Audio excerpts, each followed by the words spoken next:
Formed in 1982 in response to the Israeli invasion of Lebanon, Hizballah, also known as the Party of God, a Lebanon-based Shia terrorist group, advocates Shia empowerment globally. Hezbollah emerged during Lebanon's 15-year-long civil war in the aftermath of Israel's invasion in 1982. Israel aimed to expel Palestinian militants operating in southern Lebanon. This move by Israel disenfranchised Shiites to take up arms in support of an Iranian-style clerical regime. The birth of Hezbollah started when the movement obtained critical financial support and training from Iran's Revolutionary Guards. Hezbollah issued its founding manifesto in 1985. The platform vowed Hezbollah's loyalty to Iran's supreme leader, Ayatollah Ruhollah Khomeini, urged the establishment of an Islamic regime, and called for the expulsion of the United States, France, and Israel from Lebanese territory, as well as for the destruction of the Israeli state. Hezbollah's top commander, the General Secretary, is chosen by a 7-member Shura Council, which in turn oversees 5 sub-councils: the Political Assembly, the Jihad Assembly, the Parliamentary Assembly, the Executive Assembly, and the Judicial Assembly. Hassan Nasrallah has led Hezbollah as General Secretary since 1992.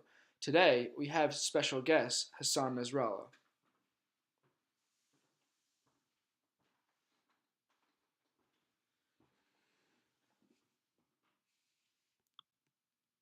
Hello, Hassan.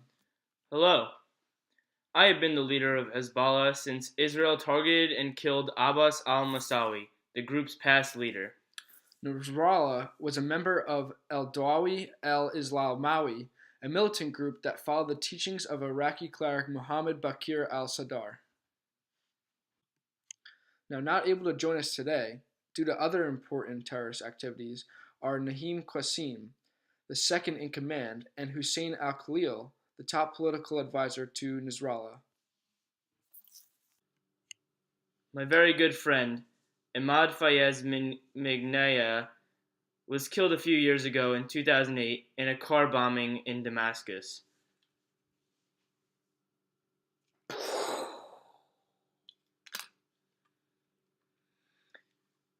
He was considered Hezbollah's top planner of worldwide terrorist operations and was on several U.S. and international most wanted lists. Before we continue, I would like to give a special thanks to the Iranian government for giving us $200 million a year for our operations. Hezbollah's base is in Lebanon's Shiite-dominated areas, including parts of Beirut, southern Lebanon, and the Bekaa Valley, an important farming region in the east. Israel withdrew from Lebanon in 2000 after years of fighting Hezbollah guerrillas there. Myself and the other Hezbollah terrorists continued to periodically shell Israeli forces in the disputed Sheba Farms border zone. This periodic conflict between us and the Israeli forces erupted in a month-long war during the summer of 2006, in which Hezbollah and I launched thousands of rockets into Israeli territory. How have you attacked your victims in the past? In 2013, I pledged my forces to the survival of Syria's Assad regime, one of our longtime allies. How many soldiers did you send to Syria? I sent 1,000, and we are training several thousand more for the Assad regime. What other kind of tactics do you use when in battle? We have used sophisticated anti-ship and anti-weaponry to deal with our enemies. So is it true that your group operates terror cells in Europe, Africa, Asia, and Latin America? No comment. But yes. Well, in 2010, U.S. President Obama described Hezbollah as the most technically capable terrorist group in the world. Iran also made comments saying your activity has made tempo that has not really been seen since the 90s. Many people have tried to pin us for several major terrorist operations in the past years, but we have denied many of them, although some of them we have carried out. Now, which of these acts have you and your group carried out?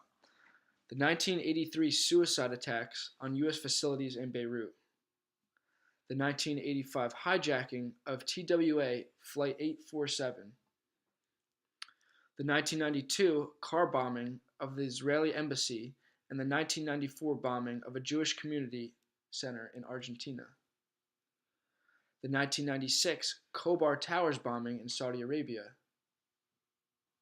the 2005 assassination of Lebanese Prime Minister Rafik Hariri. What about the 2012 bombing of bus carrying Israeli tourists in Bulgaria?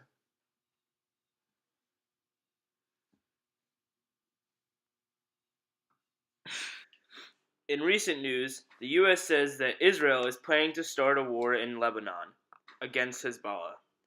In 2006, Israel and Hezbollah fought a month-long war that came to be known as the Second Lebanon War.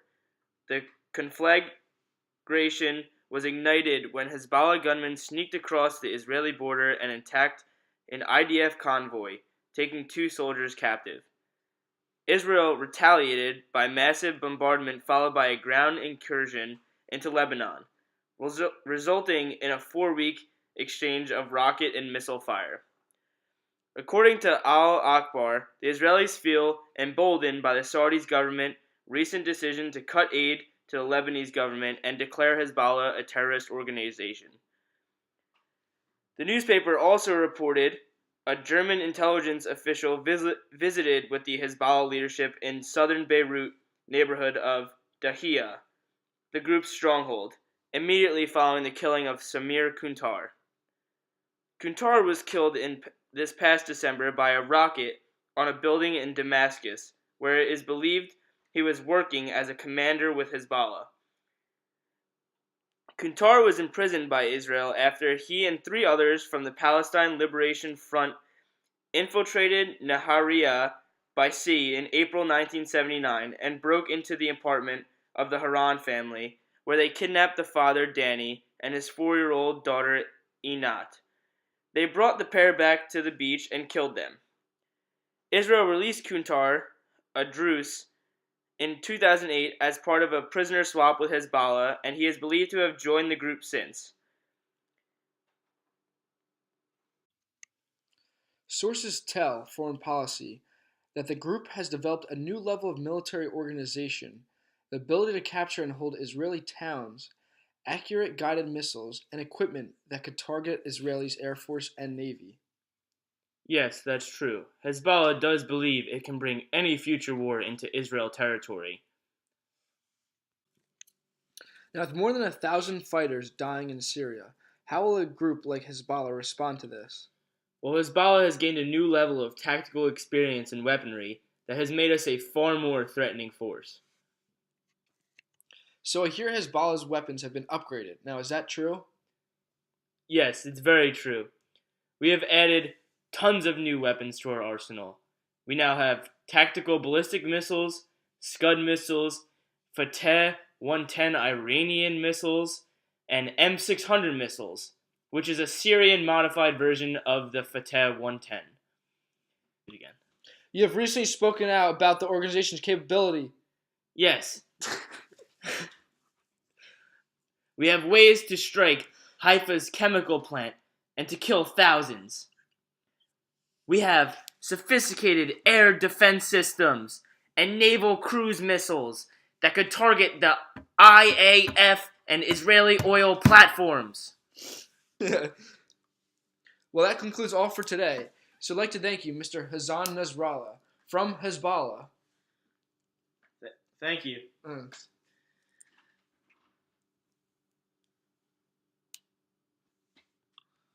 Now, if you don't mind, please remove your mask and show the world who you really are. I don't know if I really want to do that, but I guess if you ask me to, I will.